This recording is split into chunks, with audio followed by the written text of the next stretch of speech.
Divorce lawyers of Reddit. What is the most shocking reason your client filed for divorce? The most shocking divorce I handled started with what seemed like a joke. My client Margaret, a reserved 72-year-old retired librarian, wanted to divorce her husband of 47 years because he wouldn't stop entering her into competitions. Competitions? I asked, thinking maybe gambling. No, Harold had been secretly entering Margaret into every conceivable contest for 15 years. Cooking competitions, beauty pageants, strong woman contests, yodeling championships, extreme ironing tournaments, everything. Margaret discovered this when she received a call congratulating her on winning the regional hot dog eating championship and asking when she could collect her trophy and $10,000 prize. She's a vegetarian, has been for 30 years. The unraveling was spectacular. Harold had created an entire fictional version of Margaret online. According to Competition Margaret, she was a former Navy SEAL, spoke 17 languages, had climbed Everest twice, invented a type of cheese, and held the world record for underwater basket weaving. He'd photoshopped her face onto bodybuilders, Olympic athletes, and once, a famous bull rider. He'd written essays in her voice about her passion for competitive dog grooming, despite her being allergic to dogs. He'd submitted her original poetry to contests, except the poems were all about her fictional love of things she hated. The worst part? She'd actually won thousands of dollars in prizes that Harold had been collecting and hiding. He had a storage unit full of trophies, certificates, and checks made out to Margaret. Over $75,000 in prize money sitting in a secret account. When confronted, Harold's defense was bizarre. I thought it would make her more interesting. Margaret, who'd raised 4 children, gotten her PhD at 45, volunteered with refugees for decades, and published 3 novels under a pseudonym, wasn't interesting enough. So Harold created Mega Margaret, who once wrestled an alligator and won a NASCAR trivia contest. The legal complications were insane. Margaret had technically committed fraud in dozens of competitions she didn't know she'd entered. The IRS wanted taxes on prizes she didn't know she'd won. Several organizations wanted their money back upon learning the winner was fictional. But then we discovered Harold's true motivation. He'd been living vicariously through fake Margaret's achievements because he felt like a failure. Every competition she won was something he'd wanted to try but felt too old,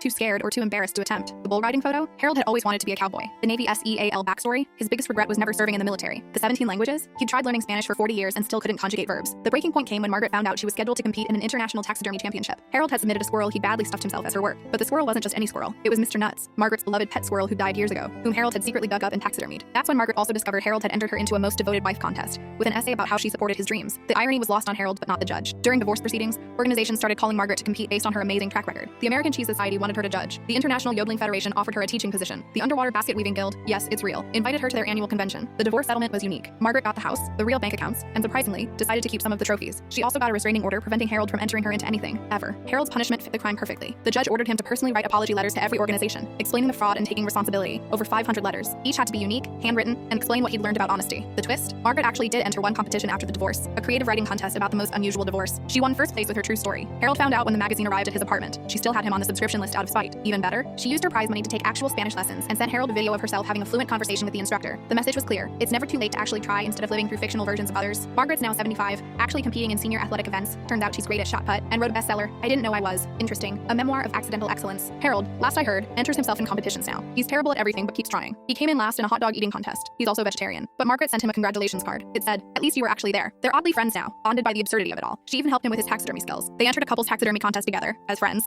and lost spectacularly. But they were both actually there, actually competing, actually themselves. The squirrel, Mr. Nuts, was given a proper burial. Harold makes monthly visits to apologize.